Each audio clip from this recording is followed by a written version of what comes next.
over there. Oh no, so much. Look it up? No, there's like some sort of a box blocking it. Actually, Is it a CVS box? no, it's unmarked. Just, shop.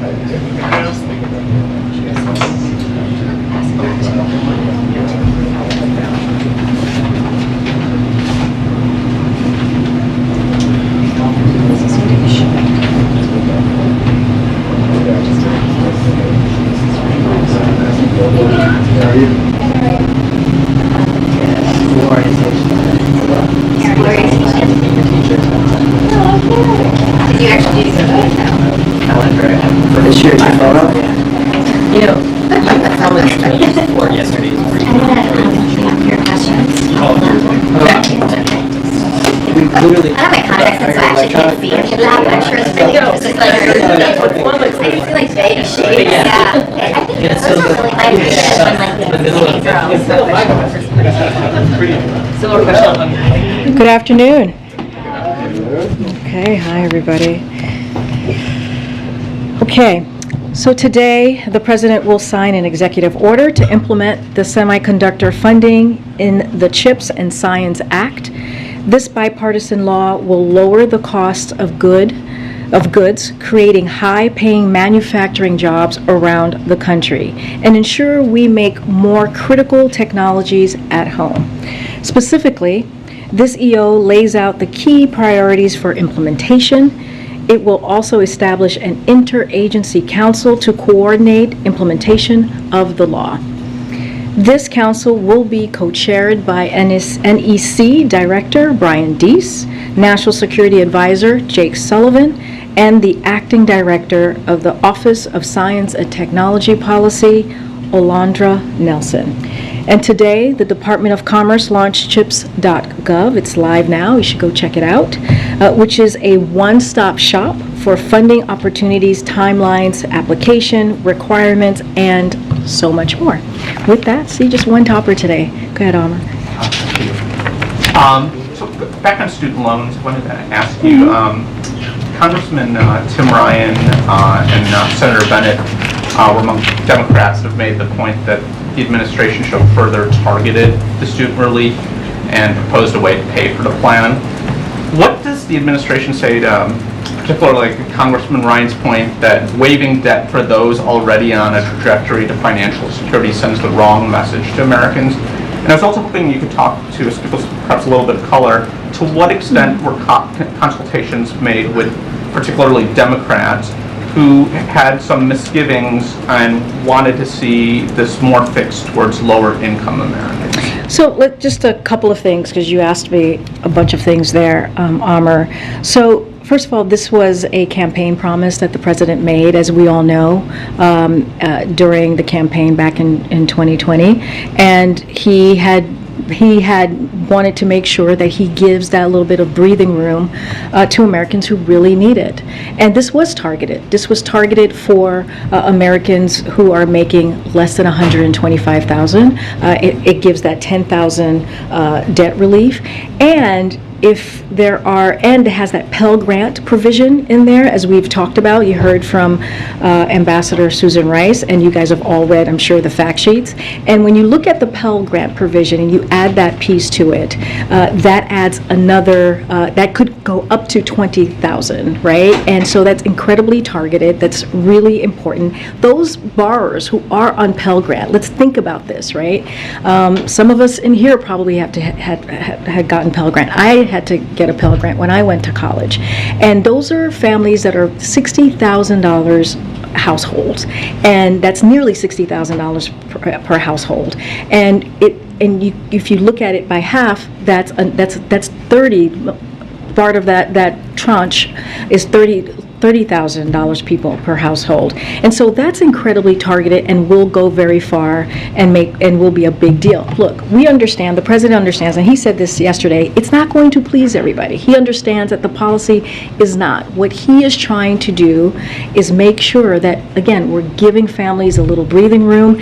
And just to give you a few quotes, because there has been a broad range of groups and advocates, from teachers unions to labor groups to racial justice advocates, who have applauded the president's announcements. If you think about the United Auto Workers, President Biden once again showed that his administration stands with working families over special interests. That's what we're talking about.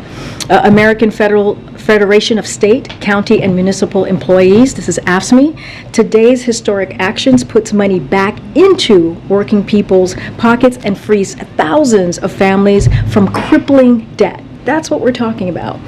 American Federation of Teachers, AFT, you all know them.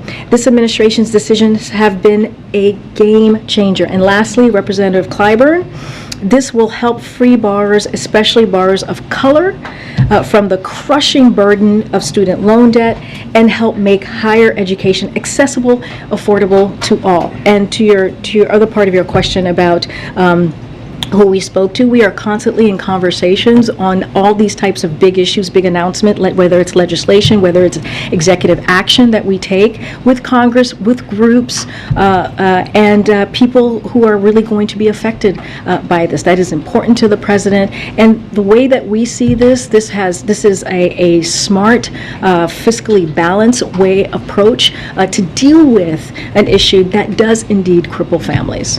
And I guess just on one other topic, President spoke with President Zelensky today. I think there's a readout that I've seen, but I was wondering, there's also the situation with the nuclear power plant where the facility is reportedly now been cut off from the electrical grid. Was that discussed during today's call? And I guess what is the administration going to do to try to safeguard the situation so that the situation doesn't turn into a disaster? We'll have a readout to all of you shortly. Let me just give you a couple of lines here. So the president reiterated the United States support for Ukraine as they defend themselves from Russian aggression, including yesterday's announcements of nearly $3 billion in weapons and equipment. He congratulated Ukraine as it marked a particularly significant Independence Day this week and shared his admiration for the people of Ukraine and its armed forces as they continue to inspire the world with their dedication and freedom. Again, we will have more detailed readout to all of you as it relates to ZNPP. Look, a nuclear power plant, and I believe I said this yesterday, should never be an active war zone. And so we have said Russia should agree to demilitarize the zone around the plant and agree to allow an international Atomic Energy Agency visit as soon as possible to check on the safety and security of the systems. This is something that did come up in the conversation, but I don't want to get ahead of the readout, and I'll let NSC put that out momentarily. Okay. Thanks so much. A few more questions just on the student loan debt forgiveness. You guys yesterday confirmed that the form that millions of borrowers are going to need to essentially apply for this it to show they're eligible is not yet ready. Yeah. We saw overnight that studentaid.gov was having some serious delays. Did the administration roll this out before it was ready? No, not at all. Look, we have said for a very long time, for some time now, you've heard from the president directly, that we would have a decision by August 31st. This is something that you all have been asking about, talking with us at this podium, or when we have conversations with you outside of the briefing room, that this is something that he wanted to really take his time, figure out the ways to do this. Remember, we talked about having the legal authority, which that went through. You guys can go to the Department of Justice. It lays out the legal review that was done on this. And so this is, again, incredibly important. We will continue to tell people to go to the website, or you can go to wh.gov. There's a banner there. People can just click, and you can actually give your email and get those updates. There will be some folks, I think there's about 8 million people who we have their information, or the Department of Education has their information, and so it would be automatic, and some folks will have to actually go and figure out how this process works, and they can go to the website. But for everyone else besides those 8 million, if they have to wait for these forms and they have to apply and they have to hear back, can you guarantee that everyone who qualifies will see their balance shrink before repayments start being due next year? Look, this is something that we want to make sure it happens right away. I don't have a timeline for you. That is something that the Department of Education is going to work on,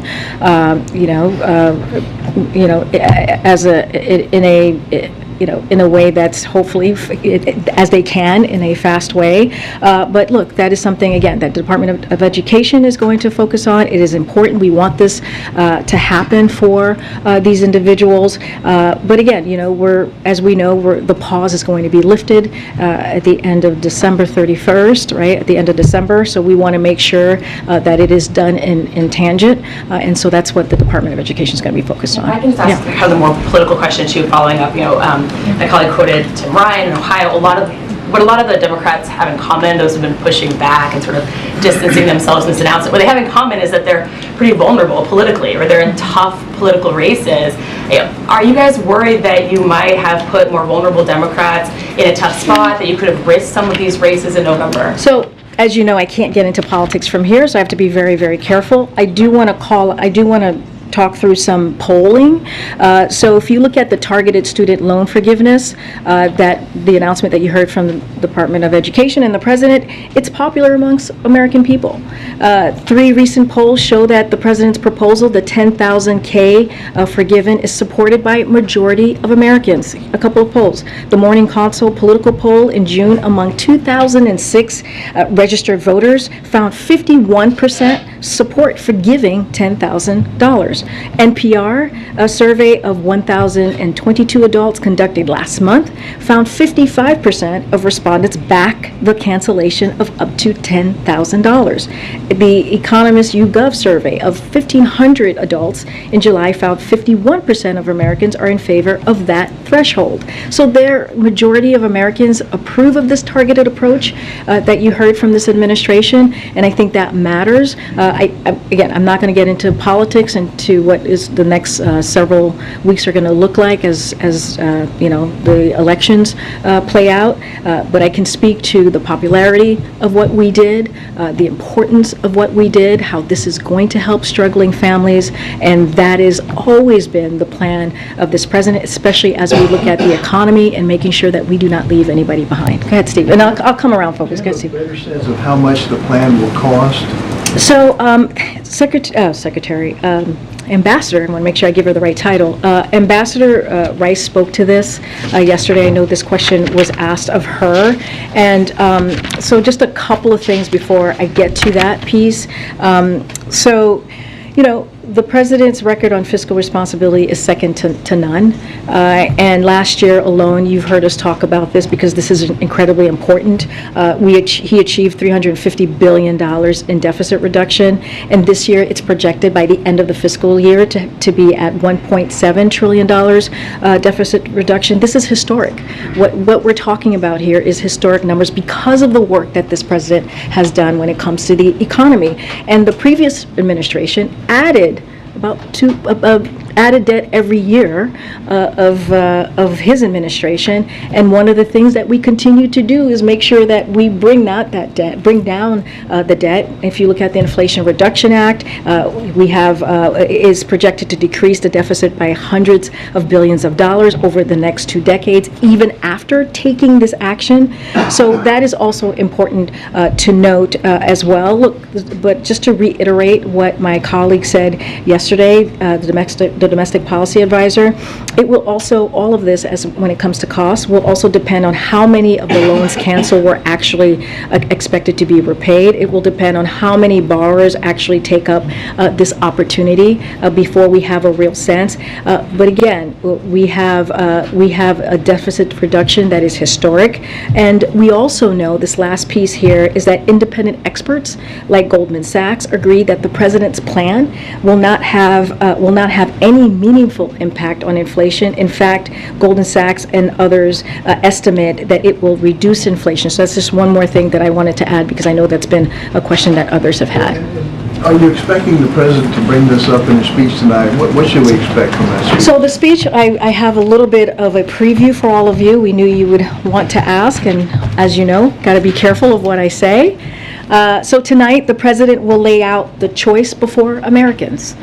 He'll highlight how he and congressional Democrats have delivered results for working families, creating nearly 10 million jobs and record low unemployment, lowering health care costs and energy costs, passing a new gun safety law, which we hadn't seen in decades. He'll say that they have taken on special interest and won. That's what Democrats have done. This is what you have seen these past several weeks in particular.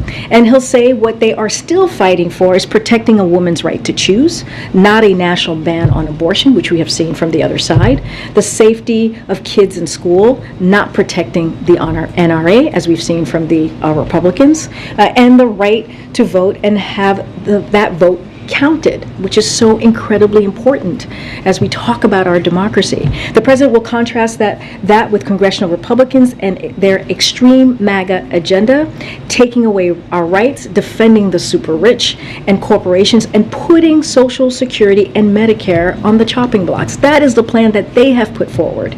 And as you know, he always quotes his dad, "Don't compare me to the almighty, compare me to the alternative." The alternative to congressional Democrats and President Biden is MAGA Republicans. So that is what you're going to hear from him this evening, and we'll see you there. Go ahead. It seems inevitable at this point. Is the administration prepared for potential legal challenges to the legal basis for the student loan? So as you heard from the ambassador yesterday, she talked about this specifically because she was asked, and we saw our legal authority through the HEROES Act. That is the legal authority that we are using in order to move forward with this. Just a couple of things here is that the Department of Education and the Department of Justice Office of Legal Counsel have published, and this is what I was just talking about before, detailed opinions explaining the legal basis, that legal review for canceling student debt. That was one of the things that we took very seriously. We had mentioned this the past year almost. And again, the Secretary of Education has broad authority under the HEROES Act to take this action. I understand that you guys believe you have the legal basis for it, that's why you did it, but are you prepared for the legal challenges? I mean, look, I can't get into like what any hypotheticals here. What we know and what we have done is taken a look of our legal authority and how we can make this happen, and we went with the HEROES Act, and we feel pretty confident about that. But I just don't want to get into hypotheticals on that at this time. Okay, and then one more, because I think the President's going to bring it up tonight, but the President directed the HHS Secretary to take 30 days and come back with a review on a series of issues in an executive order. I think it's early July. Did that review come back, and kind of where do you stand on I think MJ asked me this question a couple weeks ago. I'm going to have to go back to our team just to be sure. I haven't done that yet, and so tomorrow hopefully I'll have an update, or we can talk after this. But I know that you all asked this question before, so I haven't forgotten. Go ahead, Michael. Thank you.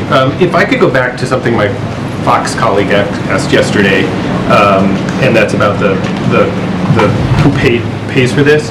So I did a search last night for the phrase "fully paid for," coming from that podium and from in President Biden's speeches during the last year and a half. I found scores of them. I promise I won't read them all, but just a couple.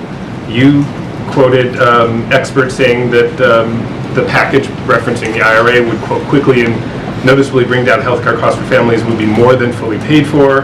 Jen Psaki talked about on February 2nd, he's committed to sustainable and responsible policy and ensuring that our long-term investments are fully paid for, like Build Back Better. Brian Deese talked about packages that would be fully paid for across time. The president, in multiple speeches, talked about this bill, this is in December, referring to the BBB, is paid fully paid for. It won't increase the deficit. Anyway, the question is, do you all believe that this student loan program is fully paid for? And if it's not, why does the president think it was important to have all of his other spending priorities fully paid for to be fiscally responsible, but not this one? So we do, so this, again, this is the question that my colleague here, Ambassador, got. So we have to get a better sense, right, of what we're talking about as far as cost. Wait, let me just say that out loud. She is the domestic policy advisor, and when she was asked that question, so I just want to iterate what she said. But we do believe it will be fully paid for because of the work that this president has done with the economy, because of what you just said. What I just said is what we have done to bring down the deficit reduction. That matters, and the work that we'll continue to do. Look, when you look at IRA, it is also that $300 billion deficit is going to matter, right? When you think about that 1.7 trillion by the end of this fiscal year is going to matter as well. And also, here's the thing: when we talk about the pause being lifted, that's going to bring $50 billion per year back into the Treasury, right? That was actually not happening throughout almost for 2 years now. So that's going to be coming back at the same time that basically people are getting these benefits from this plan. Just to clarify, though, the previous, whether it was the Build Back Better proposals or IRA or the infrastructure bills, those were, in the words of the administration anyway, fully paid for internally. Yeah. You're saying that this one, because of the benefits that of deficit reduction, you're okay raising or lessening that deficit reduction with this proposal because of the work that's been done in the past, because this one doesn't have any pay-fors, right? I mean, there are no mechanisms that internally to this that would raise money at the same time. Well, here's what I would say. I mean, the question was asked to me earlier about how there's some Democrats who are not happy with this, and so because they wanted more or they didn't want it at all, right? And what the president did, the step that he took, was to do this in a fiscally responsible way. This is what we believe. This is why it took us this time to do the legal review, to look at the process. This is why we didn't do the 50,000. We did up to 20,000. This is why my colleagues here at the podium said, well, let's see who actually takes advantage of this. Then we'll have a better sense of what this is actually going to cost. But when you think about the $50 billion that goes back into the Treasury, when you think about the lowering the deficit that we have, which is historic, the 1.7 trillion, the 350 billion the first year of the president's administration, that matters. And it is, it is one of those things that, always welcome this conversation, but what we have done is fiscally responsible. What the last administration did was not. It just was not. And what they did with cutting taxes for the wealthy, 85% of folks making it went to 85% of folks who were making more than $75,000 a year. We're actually doing the opposite. And it should matter that this president is trying to give some breathing room for people who've been literally crippled by this by this pandemic, by what has happened the last couple of years. And so, again, the way we see it is we've done it in a fiscal balanced, responsible way. We will see who takes advantage of this, but this is going to help 43 million people. And just think about it, if people are saving a little bit of money, right, they are going to go buy that house. They're going to start a family. This matters in so many ways. So that matters more than keeping the deficit lower by including something that would offset whatever the cost might be. Yeah, I mean, look, we don't believe that it's going to increase the deficit, because what we're saying that is the 1.7 trillion, right? We've done the work, right, to lower the deficit. Also, $50 billion per year is going to go back. But that $50 billion was already, I mean, it's it's already was Yeah, there. but we were getting, no, but we were getting zero. The Treasury was getting zero for the last 2 years. Still owed that money. The money was still- I know, I understand that. I get what you're saying, but there's also an argument that I'm making as well, is that we're putting money back into the Treasury, which matters as well. That is going to happen. A judgment on which is better or not. I'm just trying to Right. understand, I think, as some of my colleagues are. Yeah. If what you guys are saying here is basically the president's made a determination that helping people with their debt Yep. is important enough, and in your words, matters enough to spend what could be, estimates of $300, $400, $500 billion, or, without explicitly saying where that money is coming from, and that will, obviously, and that you're willing to use the deficit savings that you have claimed to do that. And I guess that's Look, what I'm trying to understand. No, and I'm trying to explain to you how it will offset, how all of this would be offset once the pause is lifted, and also once this process with the student loan is also done. So there is a process here, right? That is, we believe, is going to offset that. Right? Okay. I know. All right. Well, I'm glad that I've exhausted you, Michael. That is rare to exhaust you. I know. Usually you don't get exhausted. All right. Go ahead, Peter. If I could ask you, just following up, I have some follow-ups on one quick one on that. We heard from the Committee for a Responsible Federal Budget today. You guys can't estimate what it'll cost. You want to see how many people take you up on it. But they estimate cancellation will eliminate about $550 billion in federal student loan debt. They say, however, we project that the overall amount of outstanding federal student loan debt will return to $1.6 trillion, its current level, within 5 years. So is the president committed to doing this again, or is this just a one-time deal? You're asking me about a hypothetical that I don't. Well, I guess I'm asking, let's not be so specific if that's hypothetical. They say, this nonpartisan organization says, it's just going to go back up again. So is the president okay with this just being like a temporary relief thing, and then it's okay, and taxpayers will pay it is a little bit of a hypothetical. You started off asking me the question that we don't know what the number is, which we don't. We have to see what in order to for me to fully answer that question. Does the White House believe that it will not go up again, that the federal student loan debt will not go up again, and that the ideas that the ambassador yesterday presented will stop the rising cost of college, and that debt will not continue to rise? So, look, when we talk about the rising cost of college, and I know this question, and you're talking about tuition. So, look, we have taken steps on colleges raising tuition. This is something that the Department of Education, Secretary Cardona, it takes very seriously. He's been closely watching, and he's going to hold colleges accountable for raising costs without delivering additional value. So a couple of things, those measures that we have taken, because I think this is important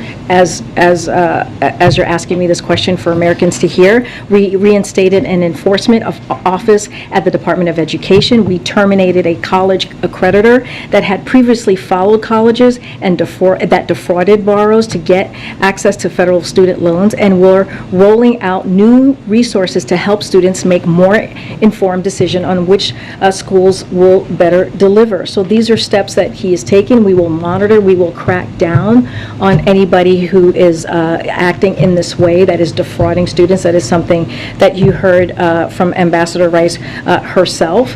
And then we have taken other steps, right? We have taken other steps through the American Rescue Plan to provide $40 billion for colleges and universities to support students, particularly at community colleges and minority institutions. And another thing that we've done is ask for Pell Grants to be doubled and a lot more. So we're going to try to do our best to keep those costs lower as we talk about tuition. But if we're going to do more, and we just have to see what that number looks like. Understood. I'll let others litigate that. Let me move on to the topic I wanted to ask you about, which is the event that's taking place tonight. I know there's only so much you can say as it relates to politics, but just as the White House controls the schedule, how often should we expect to see the president going forward on the campaign trail, this being the sort of first formal pre-midterm event? And separately, what do you say to those candidates who don't want to campaign with him given his low approval ratings or low popularity perhaps in some states? Tim Ryan in Ohio said, we haven't asked President Biden to come, we have no expectation or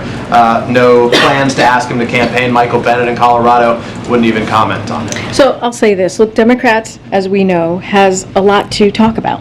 They have delivered for the American people, and especially as we've seen the last couple of weeks. Again, the Inflation Reduction Act. You think about the burn pits. That's going to expand services for veterans who have put their lives on the line for our nation, which is incredibly important. You think about the CHIPS Act. We just talked about what an executive order that the president signed to really make sure that gets implemented in a responsible way, and also the chips.gov went live. We have a list of things, let's not forget the bipartisan infrastructure law, all historic pieces of legislation that we are going to go out there and make sure that the American people are aware. We put out a memo, as you all know, a couple weeks ago talking about that particular specific thing. I can't get into politics from here, as you know very well, But Peter. it's not politics. Well, no, you asked me, You control his schedule. No, can get but you into asked my me, own. but you specifically asked me how much is he going to get out there to campaign. I can't. But the White House does control No, his schedule wait, now? I'm Okay. about to answer. I'm just saying that with a preface that I need to be careful on what I say. Look, the president loves to go out there and meet with the American people. He wants to be out there and travel as much as possible. He has something that he wants to say and deliver and let the American people know that we have done, right? And so, will you see the president out there? Yes, you will see the president travel. That is something he wants to do. That is something we all want to see him do as well, get out there. I cannot talk specific about how that's about the campaign. I cannot do that from here. But to those candidates who don't want him to be with them? Again, we have something, Democrats, especially the work that congressional Democrats have been. I guess the president just accept that and says it's part of the deal? Look, the president appreciates working with a lot of some of the members. Some of them are elected officials in their own state. He has good relationships with them. He talks to some of them really regularly. And you'll hear a lot more from the president tonight. I just want to be really careful, Peter. So as you know, we're trying to be respectful of the Hatch Act here.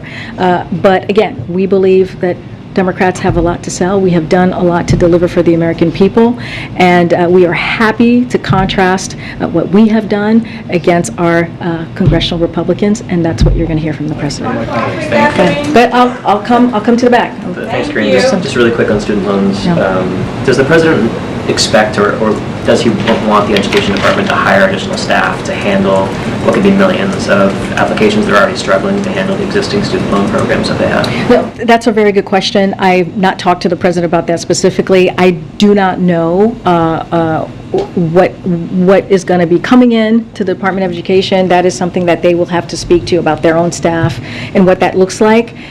Clearly, this is important for the president. He wants to make sure that we deliver these benefits to the we're anticipating 43 million people who will get some relief here. And so that is going to be up to Secretary Cardona. Clearly, we support the Department of Education doing everything that they can to make sure we get this done. And does the administration expect a large number of people who aren't eligible, who are eligible for this program to not apply for it? I mean, that's a hypothetical that I just don't know. It goes to the question of why you can't estimate the cost, right? I am answering this in the most, we just don't, we are doing everything that we can. We have a specific website that you have heard many of my colleagues, whether on TV here, talk about that website and encourage people to get on the website to get the information that they need. They can go to whitehouse.gov, as I just said moments ago, to get the information that they need. So to see if they are actually eligible and what the process is going to be. I know it's going to take some time. The Department of Education has to do their work to get that information out, which they will. They know this is a priority. I mean, it is hard to say who's going to take us up on it and who's not. It is just hard to say. What we can do is provide the information and let people know that this exists. So you could say this is how much it's going to cost if everyone who is eligible applies. I mean, we just don't have a number to share at this time. Why don't you?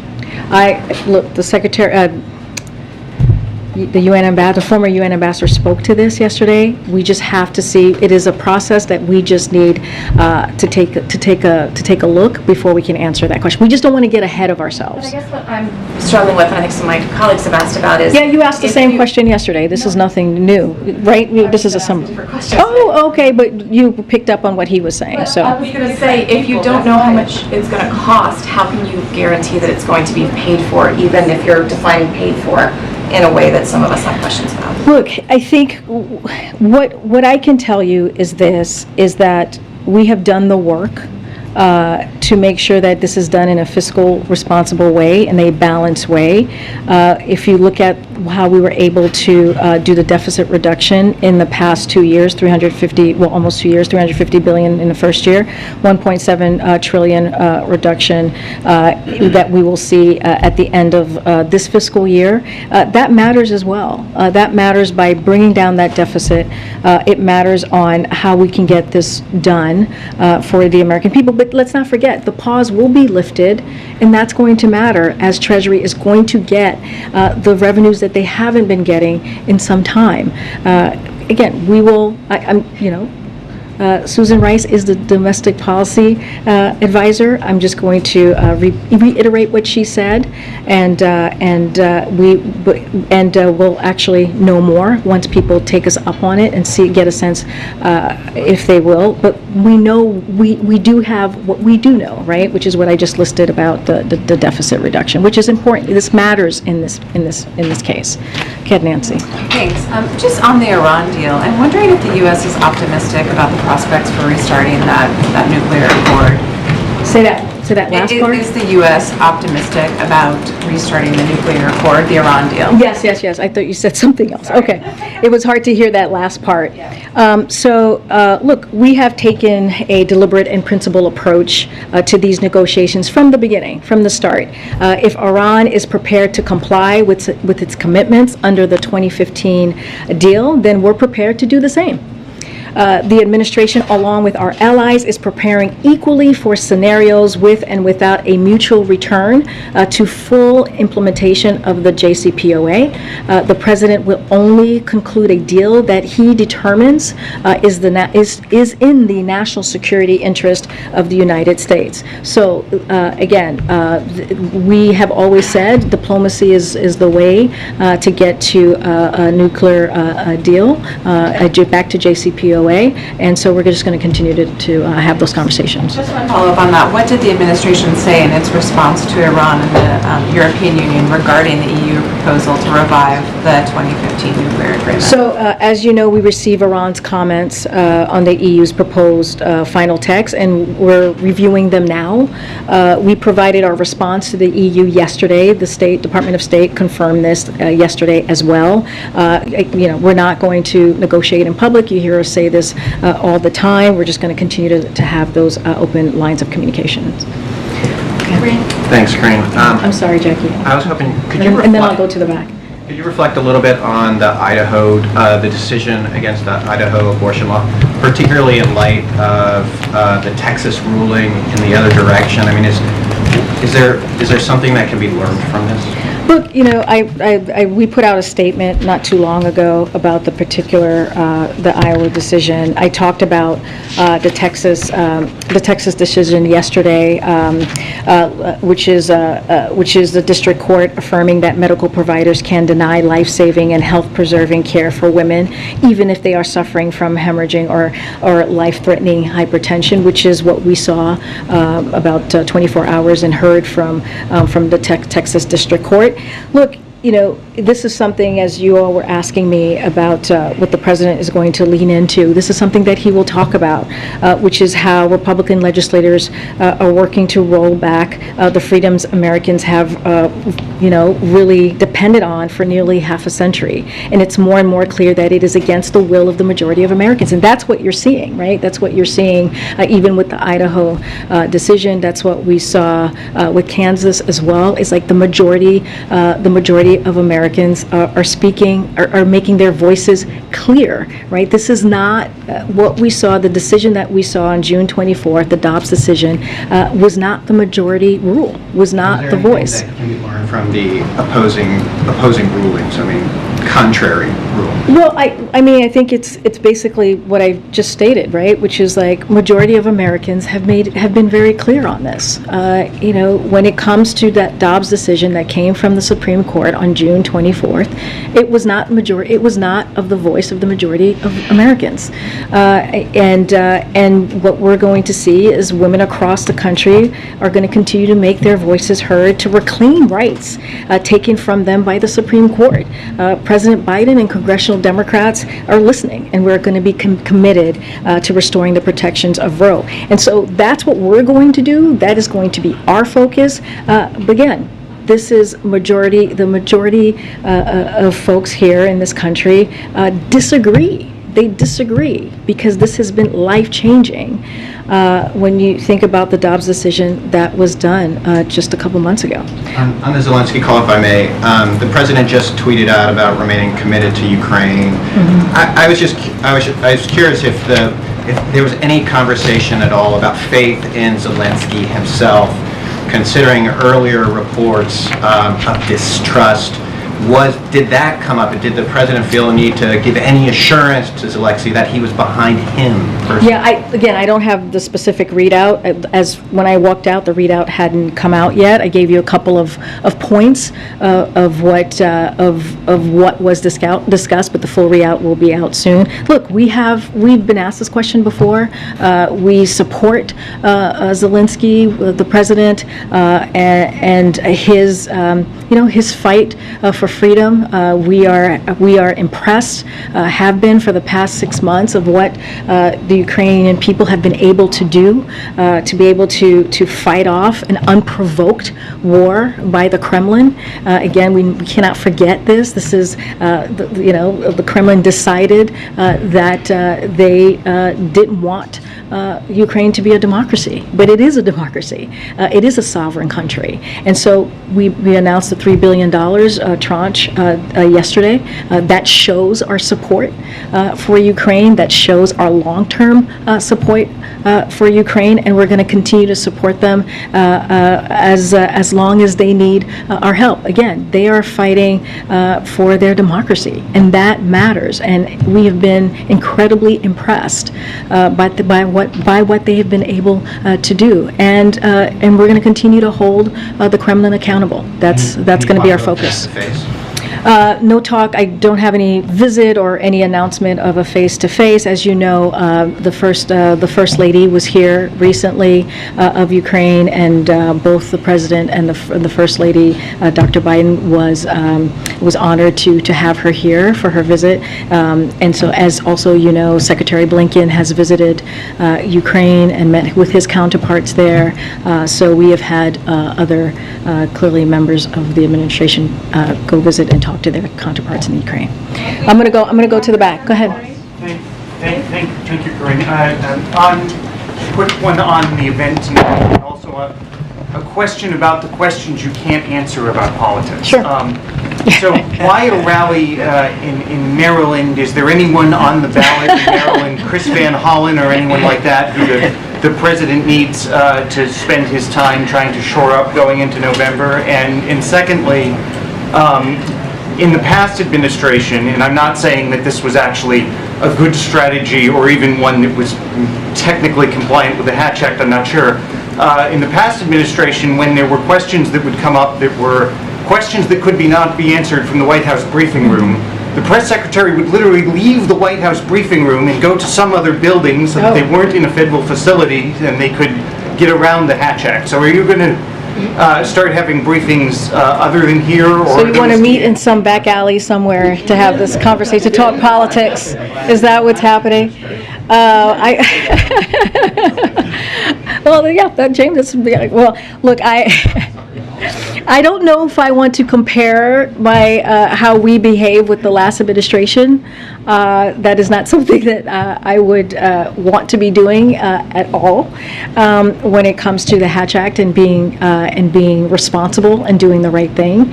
But what I can do, right, is you're going to hear from the president himself tonight. He will lay out clearly what his thoughts are. I'm certainly not going to get ahead of him. I gave a pretty good laydown of what I was able to say from here, of what he's going to talk about. It's going to be the contrast. It's going to be how Democrats have a different view of where they see the country going, which is making sure that we deliver for the middle class, making sure that we have an economy that goes from the bottom up and middle out. That is incredibly important for the president. That's why you've seen the work that he's done, the American Rescue Plan, the bipartisan infrastructure law, which is historic, the CHIPS Act, which I just talked about, the Inflation Reduction Act, and let's not forget the gun reform, which is something we hadn't seen in decades, and a lot of that is because of the work that this president has done. And I know one thing I just did is I just called out a few bipartisan pieces of legislation that were passed that we were able to do, and that is something that the president welcomes. But at the same time, as we're talking about inflation, as we're talking about the special interest, that is something that we have not seen Republicans step up to the plate, and they voted against Medicare being able to negotiate and lowering costs. They voted against standing up for voting rights, right, or not supporting voting rights. They have a plan that wants to put Medicare and Social Security on the chopping blocks. So that is what we're going to focus on. That is what we're going to continue to talk about, is what we have done in this 19 months for the American people. So I'm going to cut to you there in the back. Go ahead, Garen. Thanks, Corinne. Sorry, another student debt question, but yeah, sure. I've spoken to advocates who have expressed concern over what they worry could be a bureaucratic hurdle for minority communities. Based on the income verification and application process, they base this worry on patterns we've seen in minority communities as it relates to them not engaging in government programs because of the paperwork. And they worry that this could hinder access and participation for minority communities. Is the administration concerned that communities that need this relief the most won't get it because of this bureaucratic hurdle? Yeah, that's always a concern, right? You bring up, Garen, a very, very good point. And the Secretary has been very, very clear. Secretary Cardona, the Secretary of the Department of Education, has said he's going to do everything that he possibly can to make this as simple as possible so that it doesn't become a bureaucratic headache. That is not something that the president wants. He wants to make sure that the 43 million people that this could potentially help actually get these benefits. It's important, it's critical, especially as we're also going to lift the pause in just a couple of months. We understand what that's going to mean. You got to remember, we're coming out of a time with this pandemic, as you know, that's really hurt people of color, low-income communities. What the pandemic has done with the economy. That's why the president has done all the work that he's done to make sure we don't leave anybody behind. And this is part of that. Again, the secretary is committed, the president is committed to make sure that the American people are able to access these benefits. Go ahead, Jennifer. I know. And then I'll come back again. Thank you. I want to ask about the legal basis for canceling student debt. The HEROES Act hinges on student debt cancellation being tied to the pandemic and that being a national emergency. But the administration argued in court that the pandemic is over at the southern border to lift Title 42. It's so over that the government's going to stop buying vaccines in the fall and shift to the private sector. So how is this a national emergency? How's COVID a national emergency when it comes to student debt? So it's a very good question, and I'm glad you asked it. Look, we use the HEROES Act because there are going to be some people, when we lift the pause, that's still going to suffer. They're still going to have a little bit of a hard time. And so that's one of the reasons that we made this decision. Because as we're lifting up the pause, yes, some folks having not to pay for 2 years has been helpful to them, and we're able to save, and are probably going to be able to pay those monthly payments, but there's going to be some folks who are going to have a hard time. Because of the economy? Because because they're just in a different bracket, right? Because they've probably had a hard time before. We have to remember, this is a system. So he announced the pause, lifting up the pause. He announced the 10,000 and up to 20,000 for Pell Grant recipients who, as I said, many of them have a household nearly making 60,000, and half of that, half of the Pell Grant recipients are 30,000 household, $30,000 a year household. And so the other piece of that is a reform, right? Reforming the system as well, so we can help nurses, so we can help construction workers, so we can help firefighters, and making sure that their payment are cut in half as well. Because those, remember, these are some of our first respondents, right, who also suffered so much from the past 2 years. So he wanted to make sure he gave them a little bit of relief, understanding that some folks are just going to have a little bit of a harder time, even though we're coming out of a pandemic and the economy has been turned back on because of the work that this president has done. That was another thing I was going to mention. I mean, the president often says that we're not in a recession because we've got, record job market, record low unemployment, businesses investing in America at record rates. So why are those appropriate conditions to forgive student debt? Well, thank you for laying out all the work that the president has done. That is 1,000% correct. But we've also said that we know that some people are still suffering. You've heard us say that too. Yes, the economy can be turned back on, and we've created, to what you've just laid out, nearly 10 million new jobs since the president took office. That matters. The economy is stronger than it's been in some time. And we have said that, you've heard the president say that, there's still some folks who need a little bit more help. And this is what the president is trying to do. Both can be true. It's not one or the other. Well, the Washington Post editorial board says that and then I'm going to go to the back because we're running out of time. Doesn't help those people, though. That it takes money from the broader tax base, mostly made up of workers who didn't go to college, to subsidize education debt of people with valuable degrees. So sort of rebutting what you had just said. But beyond that, there are critics who are saying that this is not about the pandemic, it's not about those conditions, that this is about getting people to vote ahead of the midterms, and that the real national emergency is Democrats in the midterm elections. Well, I mean, I disagree with everything that you just laid out. I was just asked a question by some Democrats who are saying that they're not happy with this, right? Who are criticizing this. And we have said we're not going to make everybody happy. And so if you're not making everybody happy, you cannot say that, that what you just laid out is certainly cannot be the case either. Look, here's what I will say, and this is just what we have laid out about this program. This is historical, what we're doing. It has never been done before. When you look at the system is broken.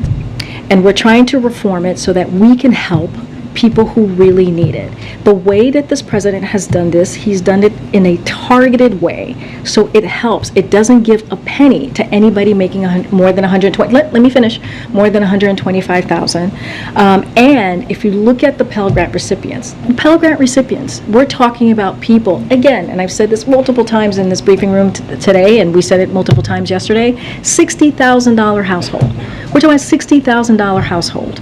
And cut in half, right? There are people we're talking about people, Pell Grant recipients that are at $30,000 households. I mean, that's the people that we are going to help. Again, nurses, construction workers. When you think about the reform, I mean, we've just gone back. You've made your point. I've made my point. I'm going to move on because we are actually running out of time. Go ahead, way in the back. Go ahead. No, way in the back. Owen. Thank you. And then next to Owen. Thank you. Good afternoon, Karine. Thank you. I want to take your attention to Nicaragua, if you would, please. Daniel Ortega's regime just abducted a Catholic bishop, throwing priests and seminarians in prison. They're shutting down Catholic media outlets. I'm sure the White House is aware of this, the latest persecution of Catholics there in Nicaragua. What's the White House response to these latest developments? Okay, so there has been a dramatic deterioration of respect for democratic principles and human rights by the regime. in Nicaragua, including the imprisonment of democratic leaders, members of the political opposition, students, and journalists. The Biden-Harris administration finds this unacceptable and condemns these actions. The United States and members of the international community have already taken a number of actions to promote accountability for the regime's actions and will continue to do so. I'm just going to move around because, go ahead, next to Owen, next to Owen. Student loans, you said that the administration is working to crack down on colleges for increasing cost as high as they have been. So specifically looking at how you guys are working with state and local governments to lessen the burden for future students, for the next generation.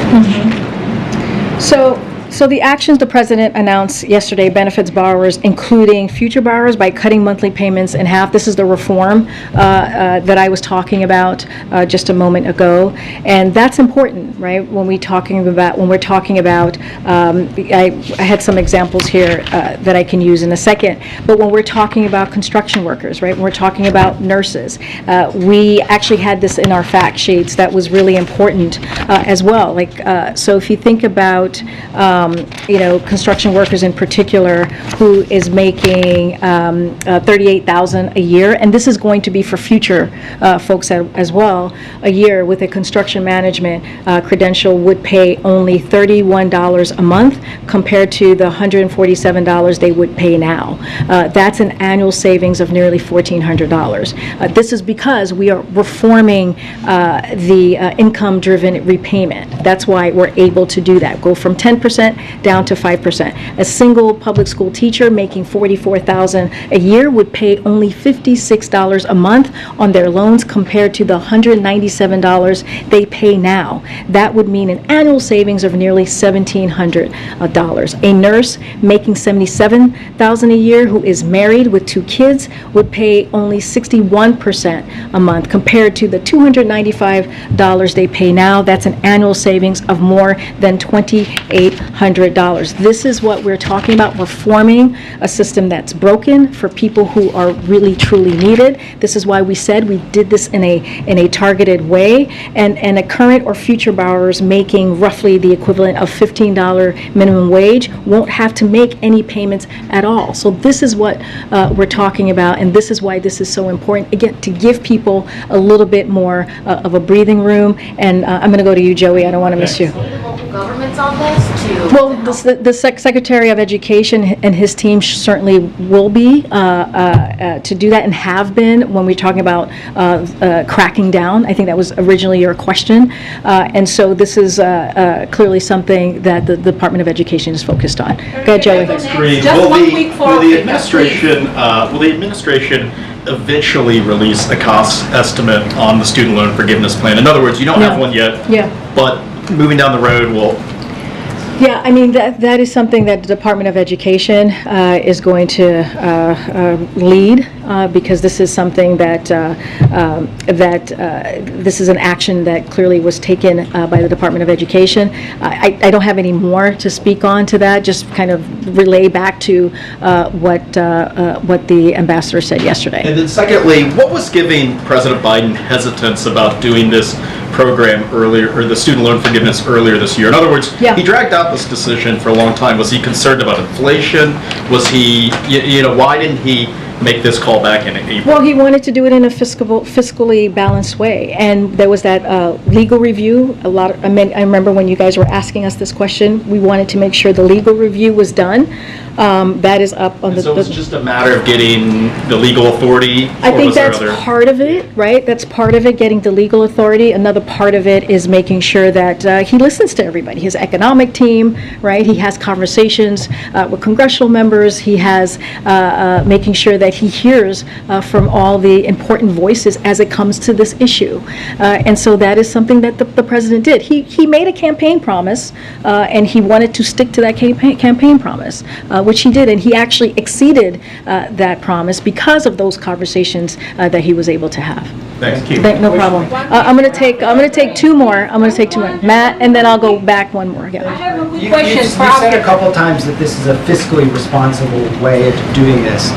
But can you explain a little bit about how you guys think it is fiscally responsible? Because you can't say how much it's going to cost. You can't say exactly how it's going to be paid for, and you can't say exactly who is paying for the cost. I get how you're arguing that it helps certain populations, but how is it fiscally responsible? I mean, the way that we are talking about it and what we're trying to say is the actions that we have taken, and you see this with the way that the deficit has been reduced. We have taken just the last 19 months. I see that look that you're giving me there. Well, I hear the argument that you have taken previous fiscally responsible actions that give you more wiggle room to be. Right, it gives us, no. We see this, we do not see this as irresponsible. We see this as a fiscally responsible, balanced approach to doing this. Now remember, people have said, why don't you do 50,000? We don't want to do that because we want to make sure that we do this in a fiscally responsible way. Again, not pleasing everyone, but making sure that we keep that promise, but also do it in a smart, fiscally responsible way. Again, I'm going to use that word because that is what our process has been, and I use the example of the 350 billion in deficit reduction and the 1.7 trillion reduction in deficit with everything that we've been able to do. The American Rescue Plan, right? The bipartisan infrastructure legislation, and we are still, by the end of this fiscal year, will be at 1.7 trillion dollars in deficit. All of those things matter. And that's the way that we look at it. I'm going to take one more. Policies from this No, but I'm just saying that we have taken. This is the actions that we have taken to show that we are taking this very, very seriously. I'm gonna go around. Matt, we can go. We can go back and forth on it. We can go back and forth on it. I was supposed to go to Chris in the back, and I skipped him, so I'm going to go back to Chris.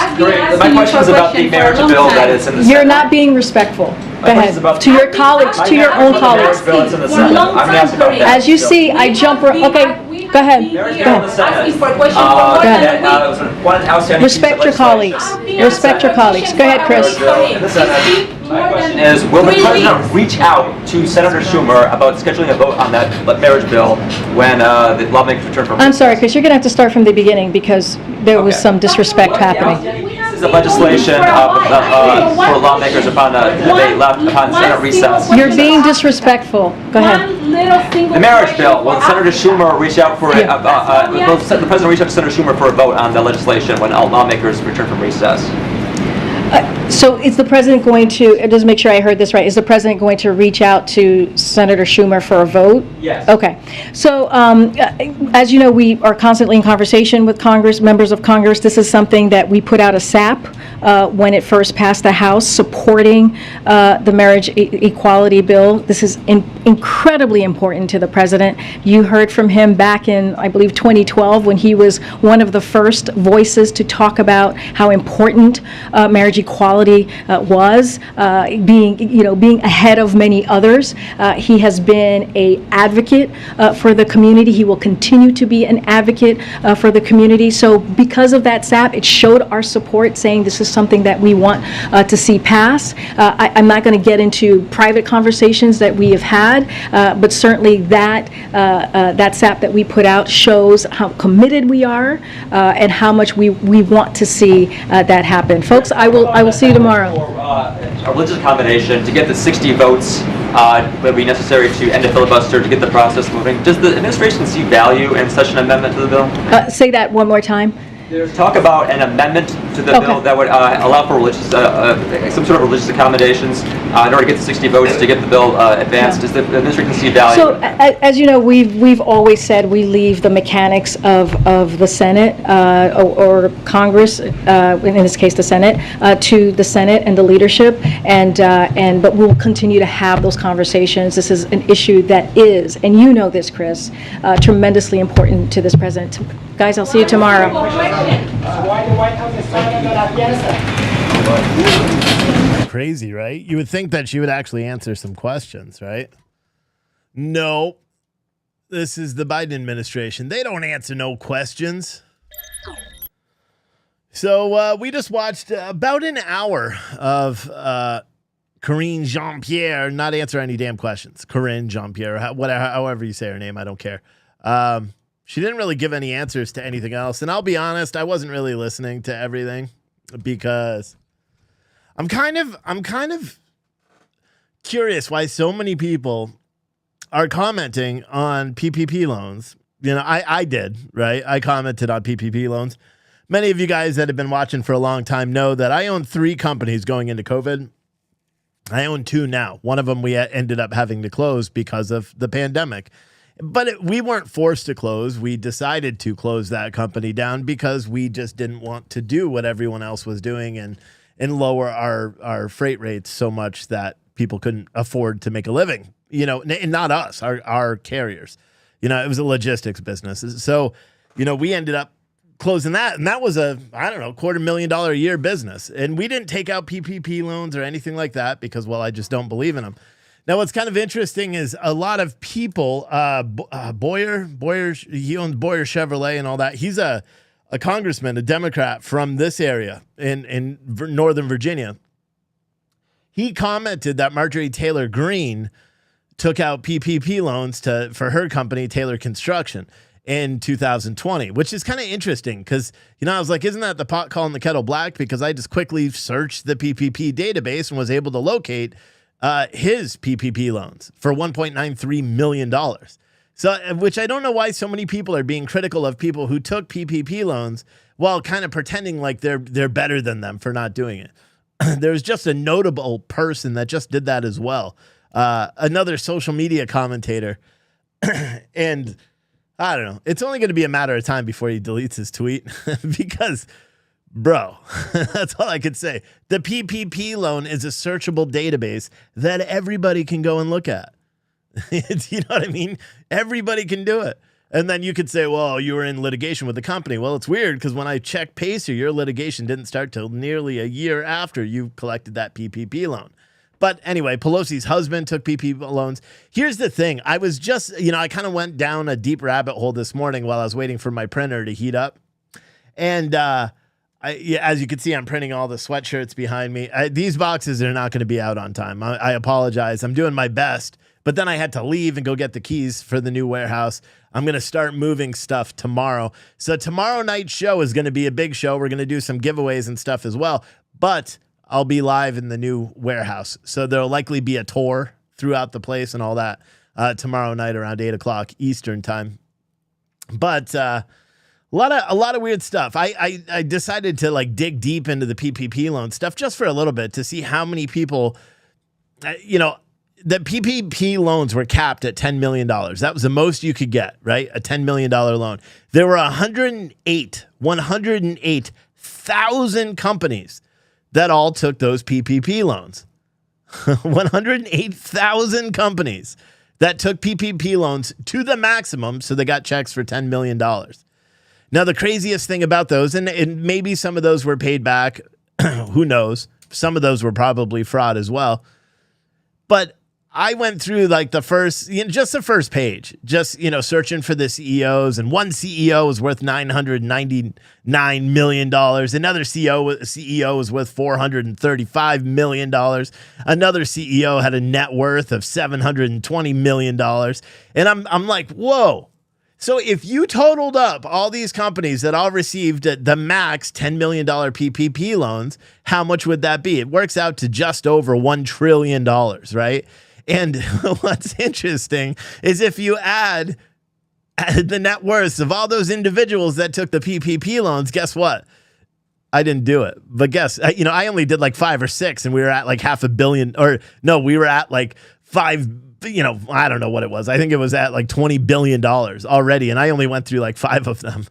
So you have to think about it. It's crazy. It's so crazy. And then you got, you know, big figureheads like, you know, people that are commenting on it. I'm trying to see. Of course they don't, because people know, especially these people that have big talk shows that air at 8 o'clock and they have tens of thousands of people that watch them. One of the reasons why I don't go on these shows and I don't get invited on those shows is because I bring the facts. Right? So I would call out the hypocrisy of someone saying, I don't understand why big right-wing media outlets take out PPP loans. I don't understand why a company takes out a PPP loan for $11,000 roughly 6 months after they raised $1 million on a brand new startup. I just don't know.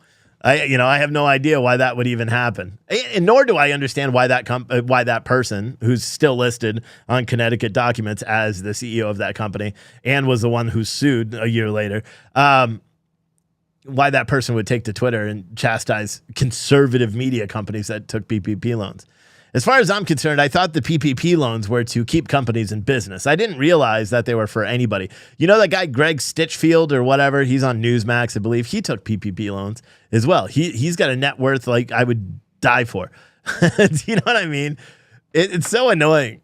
How come it's the good guys that don't get shit? And I could have filed for PPP loans for all my companies. I could have. I didn't because we didn't need the money. And that's, maybe I just follow the rules and I didn't think we were going to need the money, so I didn't file for the PPP loans. We didn't even do the EDIL grants or whatever they were. That's not a searchable database. I'd be curious to see how much money all these companies received of those grants as well. Those are grants you don't have to repay. But, those are just facts. Nobody likes any facts, nowadays. And a lot of people took out PPP loans because they needed them. And then there were people that took out the PPP loans because, they pay taxes every year. So they're like, well, listen, if the government is going to forgive this money, it's essentially free money. Let me take it anyway, right? Let me take my little percentage of it. Well, guess what? That's exactly what everyone is doing now with the student loan bullshit. Everybody's just taking. Everyone's just like applauding it, being like, we're going to pay off our student loans. My wife and I pulled our tax returns from last year, and if they base it, and probably not even this year, we're not going to be able to get any debt forgiven. You know what I mean? And this is bullshit. And it doesn't seem like we make that much money. I don't know. Maybe this year. Last year, definitely not. But someone said it's all about the grift of free money for the elite. Yeah, I mean, sometimes I wish that I wasn't such a good guy. Because you know what? Because here's the thing.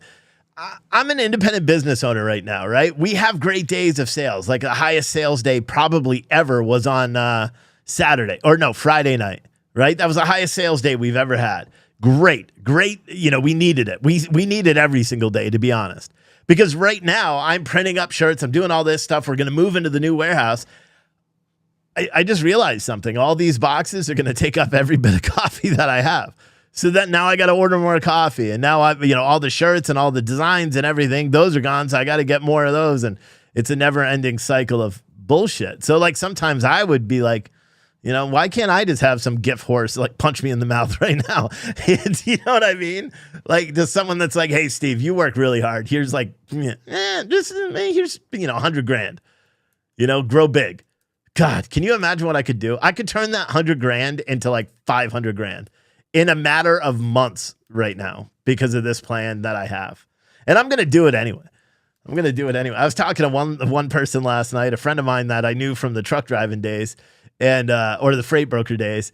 He was a truck driver and his company's doing very well. And he's like, man, it's so weird because I'm sitting on a boatloads of cash. And I'm like, bro, do you know I got a coffee company? He's like, you don't like partners. And I'm like, I like silent partners that just want to make money and are willing, there's not a return immediately.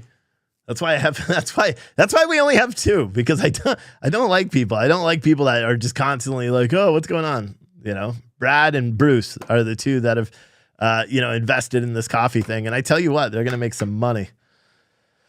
But man, and then I went down this deep, dark web while Jean-Pierre was speaking. And I'm like, wait a second, this company raised $1 million. One anonymous company crowdfunded $1 million to start a news organization. Yeah, it's kind of weird that 6 months later they take out a PPP loan when they only have 5 employees, and it's not a tech heavy, it's not like you have tech stacks and all that stuff that are occupying all that money. But it makes me think, should I do a CF raise? That's my question for you guys. And I know everybody else that's involved in the company would be but a CF raise, for anyone that doesn't know what that is, it's a crowdfund. So anyone who purchases gets equity. You know what I mean? So you get equity in the company and its success. It's a lot of paperwork. I was thinking about doing it, and I went through the process to start to do it, and then I was like, it's just too much paperwork. I don't want to do it. I don't know. It's interesting. But we live in such a weird time. And now you got all these there's a lot of weird news stories that nobody's really going to report on. This news story now that just came out that today the federal government just said they've 2 people from Florida have pled guilty to stealing Ashley Biden's diary and selling it apparently to Project Veritas. You know what? Isn't that weird? Isn't that weird? Now, and you would be like, well, that's probably rumor, right? The DOJ is just lying and all that stuff. The question that I have there is they're not going to let someone plead out unless they have and put that in the charging document or the press release unless they actually have proof that money and they got into specifics about how much each person was paid. Now, I'm not a lawyer, but I can say that when you work out a plea deal with 2 people that are accused of stealing something and then selling that stolen property to somebody else, and then the company that they're selling it to pays for their transfers and all that, there's likely some receipts and stuff. And then apparently the organization that they're selling the documents to says, hey, do you still have access to the place where you stole the documents from? Can you go back and get more? And then, only then, is money exchanged when more stuff is given.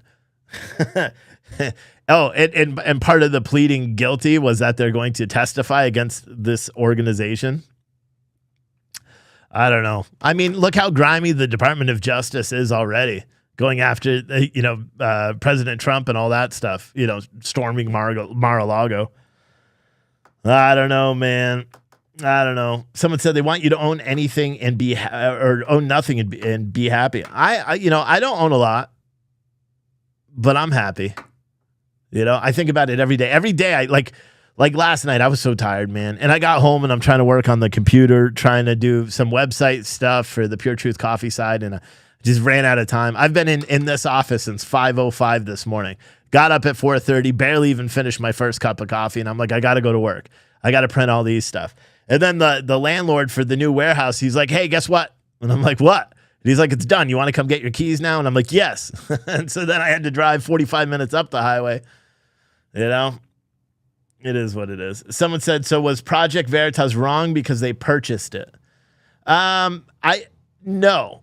But if the allegations in the charging documents are correct, that not only did they purchase it, that they offered to pay the people to go get more, wouldn't that be a crime? I'm fairly certain that would be a crime. And I'm not a lawyer, like I said, but I can't think that wouldn't be a crime. Someone said you need a t-shirt that says just the facts. Yeah. Maybe I do. Maybe I should just wear one every day and it says just the facts. Because again, and a lot of people are like, you shouldn't talk about this. You shouldn't talk about Tim Pool, right? Especially if you want to. I like Tim Pool. I just don't know why people post out stuff when it's easily verifiable that it's not. I don't like. It would be hard for me to spend $1 million in a year. I don't know if I could do it. I think I would have the biggest media company. If I had $1 million right now, I'd be turning that $1 million into $6, $7, $8 million. Phew, man. But I don't know. Someone said you can't buy known stolen merchandise. So, that's a good point too. Because if you know the property is not supposed to be in that person's possession, i.e. a diary that was left in some building or something, if you purchase that property, then you must know that it's not legal to possess, right? And it's weird that I haven't heard any allegation, or I haven't heard anything from the Project Veritas team saying that money was exchanged. And in fact, didn't we hear a refute of that? And if we heard a refute of that, doesn't that mean that that's complete bullshit? I don't know. Someone said, I liked him, but he needs to slow down about Civil War. Yeah, but he's just catering to his audience. That's all it is. Because here's the thing. There's people that do that don't even believe half of the shit they say. They just say it because they know it's going to get people to write articles about it. And I'm not saying everything Tim does is that way. But I would definitely say, and I haven't listened to him enough to hear any references to Civil War or anything. A lot of people believe that our country is destined for some sort of, internal physical conflict between the two parties. A lot of people believe that. A lot of notable people believe that. I also, in all reality, I don't see any other path. I will take any, and I'm someone that likes confrontation. I'm someone that likes to go punch someone in the face. That's just my personality. I don't want to harm other Americans. You know what I mean? And so I'm never going to advocate for that. I would never advocate for that kind of stuff. And see, that's the funniest thing. Floydster on Facebook or on YouTube says Steve sounds like a liberal. That's the problem with being honest nowadays. In 2022, it doesn't matter what side of the political spectrum you're on. If you report actual facts, and if they go against your ideology or the group that you align yourself with, then automatically you're labeled as something else. I've had a lot of people lately because I'm challenging Republicans on their ideology or challenging stupid narratives from the right just as much as I am from the left. And now people are like, well, it sounds like Steve is turning liberal. He's hanging out too much with his wife and all these other stupid comments. You know what it is? It's called rational thought. It's something that not a lot of people use, and it's something that more people should. It's rational thought. It's being able to think and speak and use your brain in an independent way. It's weird. It's weird, right? To do that, to not be blinded and just be like, and that's why, and I know because I said the word woke. Like, we're changing the name of Awake Not Woke, our favorite top selling coffee. Why? There's too much woke shit. The woke is one of the most overused words right now in America. And it makes it hard for me to believe. And that coffee is literally our best coffee. And if I don't even believe something now when someone claims, oh, this is woke, I don't even believe it anymore. I don't even read it. I don't even do a tiniest bit of research anymore. You know why? Because that word is supremely overused. Now everything is woke. If you disagree with it, you just say it's woke, and that's how it works if you're aligned with the right. And on the left, you just say it's white supremacist or racist or far-right ideology, and then boom, you check those boxes too. I don't like it anymore. So I think we're just going to call it Legends because it is the coffee that legends are made of, right? Only legends drink our legendary bland. But someone said, I get it. Calling it woke is too gimmicky. Yeah, it is, And part of the reason is because I want everybody to drink my coffee. I know one liberal lady, every single day she has a cup of Awake Not Woke. And, maybe you could make the argument that I was using special formulas that have a little bit of mind control potion in it. And every day I give it to my wife and I'm like, is she a conservative yet? No, it doesn't work like that. But every day she drinks it. Someone said that's why you lost viewers. No, we lost viewers because I'm doing a show at 2:29 on a Thursday in the afternoon. And we lost viewers primarily because, one, I condemned January 6th and the riot that happened at the Capitol because, well, it was a riot. And we lost viewers because the riots stopped and people don't like rational thought. People want to blindly follow people, and this isn't the show for it. I'm not the host where I'm just going to be like, blindly follow me and agree with everything I say. It's just not me. It's just not what I want to do. And it never is. And it never was. And I think for a long time, because my hatred for the violence that took place in 2020 was the only thing that we talked about the entire time. Many people don't realize that I was doing social media long before all those riots and all that stuff too, doing videos daily, all that same stuff. It was just a segmented industry. I like the way I am. I like this new approach where because here's the thing, I would question them before and I would find myself self-censoring to not say certain things to cater to a particular audience. That's not who I am. And that's not, and that it doesn't put forth the message that I'm trying to get across to everyone, is that we need to be paying attention to what's going on in this country. That's it. We need to. And the only way you're going to actually know what's happening in this country is if crazies are called out on either side. It doesn't matter whether they're on the right or the left, as long as we're calling them out equally. A lot of people, and I've even said my support of police officers is unconditional. I take that back. No, but police officers get the benefit of the doubt for me. And they always will. But I also call out bad police officers just as much as everybody else. That's why we call out mass shootings and all that stuff. We have a YouTube page, the Citizen Stringer TV, where I'm uploading body camera footage. I uploaded one this morning where cops held a pregnant woman at gunpoint, and the cop was a complete asshole, and he resigned because he's probably going to face some sort of charges. This woman, in the videos on Citizen Stringer YouTube, and this woman literally did everything you're supposed to do. If my wife got pulled over, I'd tell her to do the same thing. She was speeding. She got caught speeding. She threw on her flashers, dropped down to 30 miles an hour, went to a place where it was all lit up. And the cop held her at gunpoint, said he was going to put her into the ground and all sorts of crazy stuff. It's crazy. It's crazy. Someone said she drove a mile before pulling over. Yeah, she was in a dark area. So John said it's not the amount of viewers for us, it's the quality of viewers. Yeah, that's true. Because here's the thing. On Friday night, right? Was it Friday that I did the giveaways and all that stuff? I don't know. I had less than 1,000 viewers, right? And I had the highest day of sales for coffee and all that stuff that I ever had, even during the height of the riot when I would have 10,000 people watching. So that tells you something. Now, that group of audience, the group of audience that's here that is listening, whether you're on the right or left, you are the audience I want. And I want more people like you. I want people that are they're not afraid to think rationally. I would love to find the liberal version of me and do a show with that person.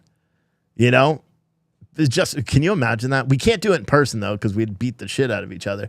But you know what I mean? It's someone that wants to make counter arguments and stuff. Because I'm also, and someone else like April would have to control the audio because I'm not very good doing interviews. Remember that interview with John Sullivan where plus I don't have a filter. I kind of say what I mean. And I mean what I say. Someone said if she was white, would the media care? I have no idea. We probably wouldn't even have heard about it. I wouldn't have found the body camera footage. It wouldn't be a national outcry. Unfortunately, it matters sometimes about race in America. Not all the time, only sometimes. Like if there's mass shootings across America, like yesterday where there were like 3 or 4 mass shootings across America, you're not going to hear about them today, did you? Did you hear about any of those mass shootings? Maybe the one in D.C., right?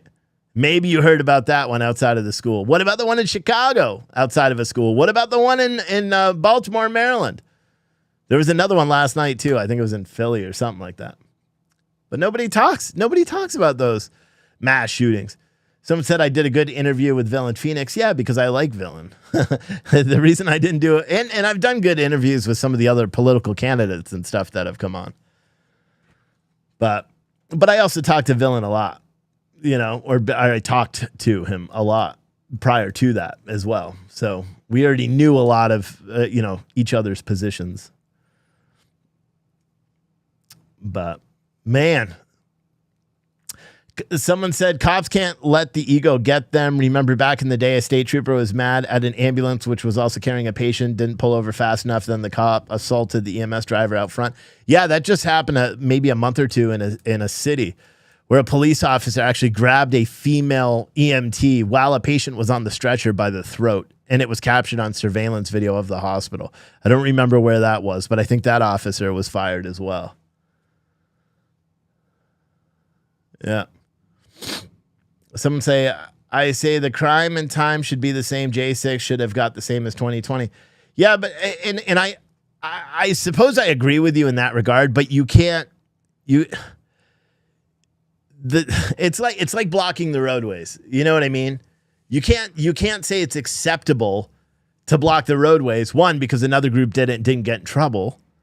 Because it's like when you teach a kid, well, if one person jumps off a bridge, would you do it? What if that person lives? You have, say there's a 50%, 90% likelihood that you're going to die. That person was just in that 10% that they didn't.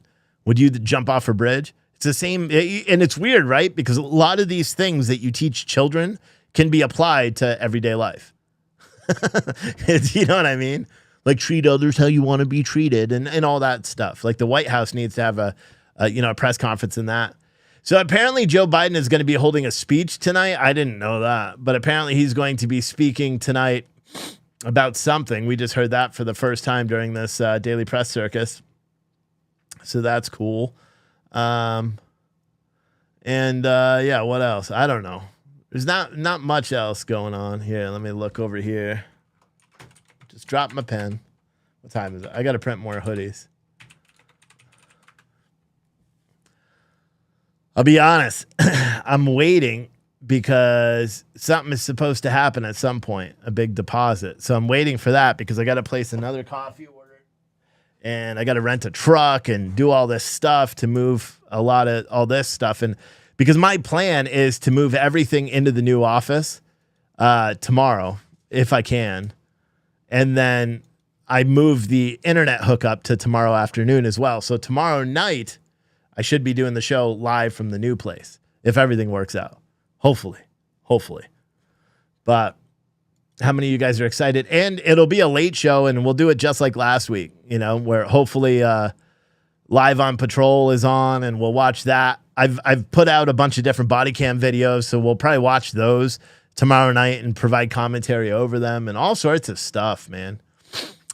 Stephen Hoffensberg, who worked with Jeffrey Epstein, was behind one of the largest Ponzi schemes ever. He was found dead in his Connecticut apartment today. My guess is that he was old. I have no idea. There's apparently an active shooter, allegedly, at the Henry County warehouse. This is by Atlanta? Henry County warehouse?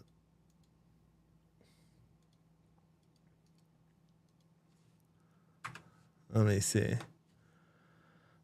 Multiple people shot outside a warehouse. This is breaking right now. There's nothing really, just a lot of news crews are out. Oh, bam! Distribution, I feel like I'm going to sneeze. It says 3 people were shot at a warehouse in Henry County. This is in Georgia. So 3 people were shot. Not a mass shooting. It's a workplace shooting, so maybe people will talk about it. It's weird because it doesn't... It says 3 people were shot at a warehouse in McDonough on Thursday. They received several calls about a person shot in the area. Police say 2 people were treated and taken to nearby hospital. 1 person was treated by first responders at the scene. Officers did not offer any other details about injuries. More than a dozen law enforcement vehicles were seen blocking off the entrance and several loading docks to the warehouse, according to the helicopter video. 6 o'clock, dozens Police of did not residents say at a anything about the shooter if they have a apartment suspect in complex custody. sweating it Not out. a lot of information going out there. This is shooting at Project Verte. Management called me, said there's 2 active shooters. 1 is in custody, 1 is in the building. 3 people have been shot. Nobody is allowed in. That's from someone that is close to the area, apparently. Other people are reporting, I don't know who this is, a verified account on, I think, Twitter or Facebook or something. It's saying witnesses are reporting a shootout at the warehouse there. Police were searching of vehicles. Yeah, so there's nothing else right now about that. But that's active right now in Georgia. Let's see if there are any other mass shootings. I know I wasn't going to do a show today, but it seems that we are. Oh, snap. There were a lot of mass shootings. So we had the one in Philly I talked about, 2 people killed, 2 people injured. One in Baltimore, Maryland, 1 person killed, 6 people injured. One in Washington, D.C., 2 people killed, 3 people injured. And then, of course, the one that was outside of a school that injured juveniles and 1 adult, I believe. 4 people were injured at that shooting yesterday. And keep in mind, the Illinois, the Chicago, the D.C., and the Baltimore, Maryland were all broad daylight shootings. Broad day. And even this morning, actually, I think it was last night, there was a shooting in D.C. 4 blocks away from where there was the fatal shooting earlier in the day. Again, broad daylight. But you don't hear about a lot of the shootings that happen in our nation's capital because the majority of the victims are black and mainstream media is racist and they don't want you to know what's actually going on in this country. Yeah, I said it because we all know that's the truth. What else? Is that going to do it? So I'm printing up all these sweatshirts in the back, and then I'm going to try to do a run. I got 80 shirts, white T-shirts, which we never really print, but I have a good... Fuck, dude, that's the second pen I just dropped, and they're both going behind the computer. Luckily, I'm moving, so I can fix that. But, yeah, we don't normally do white design or white T-shirts. And I'll be honest, it's an AR flag with a sign or with the words "come and take it," and that's what people are getting if you ordered the August box. Oh, can you guys, if you're placing orders in our store, can you please be mindful of the descriptions? Okay. So like the boxes, they ship and the date says on the bottom. And if you order the Firehouse blend, you're donating those bags. That's why there's no margin. That's why it's our cheapest bags of coffee that we sell, because there's no profit on those cups or on those 1 pound bags, because we donate those as part of our Firehouse program. It literally says it all over the post. So, but I've gotten a lot of emails from people that are like, hey, I never got the coffee. And I'm like, yeah, well, because it's donated coffee. Literally, it says it all over the post and is part of our Firehouse program. But with that said, yeah, I'm going to, so the August boxes are likely not going to ship. You'll get shipping notices over the weekend, and they'll likely ship on Monday. So this is my plan. I'm going to finish printing all these sweatshirts that I have, because we had 34 orders for extra large, which is the most extra larges we've ever had. So I'm going to finish printing all these shirts. The extra larges are the ones that I'm doing as much as I can, shirts and hoodies. And then I'm going to and then I'm going to move all this stuff. I'm probably going to rent a box truck or something, move all this stuff to the new office, continue printing this weekend, and then hopefully I'll have everything done so it's ready to ship on Monday, and it will probably stagger out. I'm going to try to see if I can grab by the order so I can send emails out to everyone to let people know. There are going to be people towards the end while I'm waiting for my coffee resupply, because I'm not going to have enough coffee. I think I have 75 boxes right now, and each one gets a pound of coffee. So, maybe I can finagle it. You may get 8 of the little Freedom Blend bags of coffee in there. You may get those, because that's still a pound of coffee, and that's really good coffee too. That's what I'm drinking here at the office. I'm literally drinking coffee about 14 hours of the day now, because that's how long I stay awake, and then I go to sleep and I wake up and I do it all again.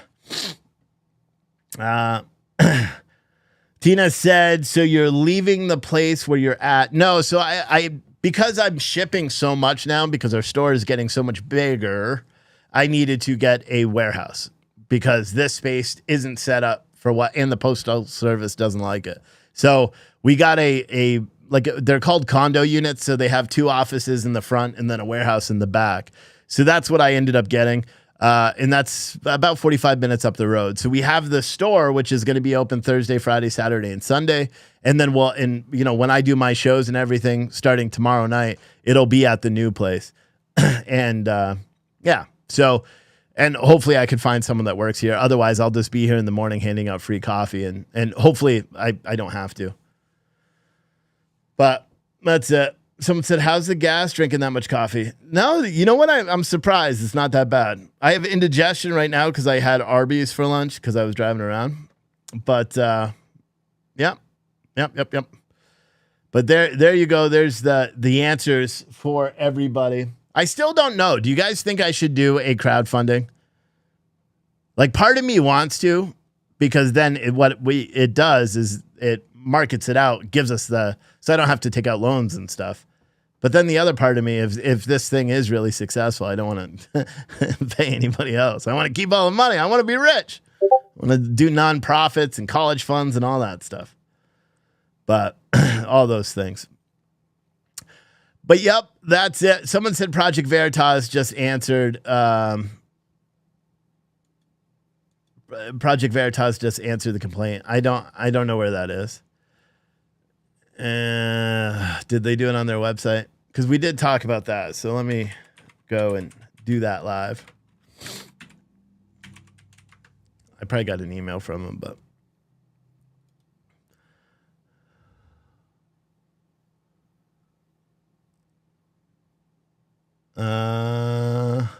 No, I'm not seeing anything here.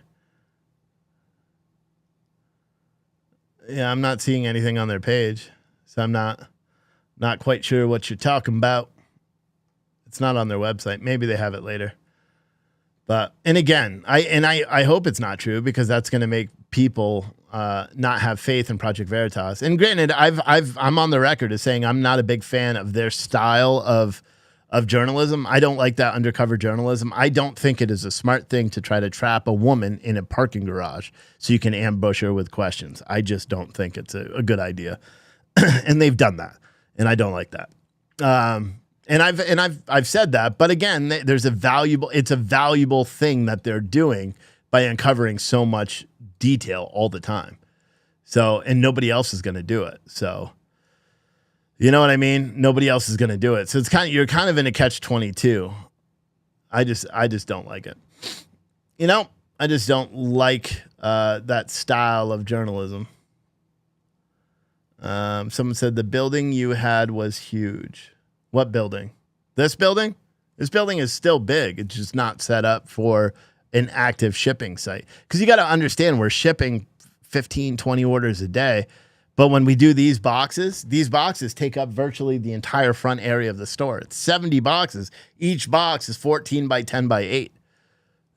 You know what I mean? So when those boxes are all made, and I want to get to the point where those boxes are made before, so like when you order it, boom, you order it, and then we could ship it in a day or two. Right now, we do the boxes one at a time, essentially. So I'm trying to figure out a better way to do it. And that's why we got the new spot for it. But Arby's fish sandwich is the bomb. I had a chicken bacon something. So, and we still have this whole space. We're in a lease here. So our store is going to be open. The front store, we split in half. So like if you hadn't seen the pictures of it before, I'm sitting in the front store, but now we put up that wall, redid the hardwood, put all the cabinets and everything in the front. So that's the front. There's a little couch and stuff on this side. You got the back office, which used to be my office. That is just the storage room. And then the big storage room in the back. Now that's all going to be the same. I think I may make that back room into a fully functional podcast studio and open it up for people, you know, during business hours or whatever, to come in and record a podcast for free. Does the new place have a loading docks? Yeah, it's got a forklift. The neighbor's got a forklift I can use whenever I want. And it's industrial too. And here's the thing, like stuff that I order all the time, it'll be so much quicker because it's not in the boonies. But, and it came with the gym. Yeah, it came with the gym. It came with another warehouse that I'm going to open a gym called Pure Powerlifting. Not yet, but that's the thing. So it's actually 2 warehouses. So now I have 3 commercial properties, you know, but you guys will get to see it tomorrow. We'll do a full tour and everything once I get it all set up. I have a lot of work to do, which is going to like I said, it's going to push back the shipping of these boxes. And hopefully people understand. And to be honest, I'm just going to do something really easy. If people, can't handle, you know, getting their box a day or 2 later, I'll just refund it, you know, without any issues. So, even though I shouldn't, but all right, let me go. I got a phone call. I got to run a business and stuff. I will see you guys, tomorrow night. No show tonight, Thursday, family night. But yeah, we'll see you tomorrow night. Bye.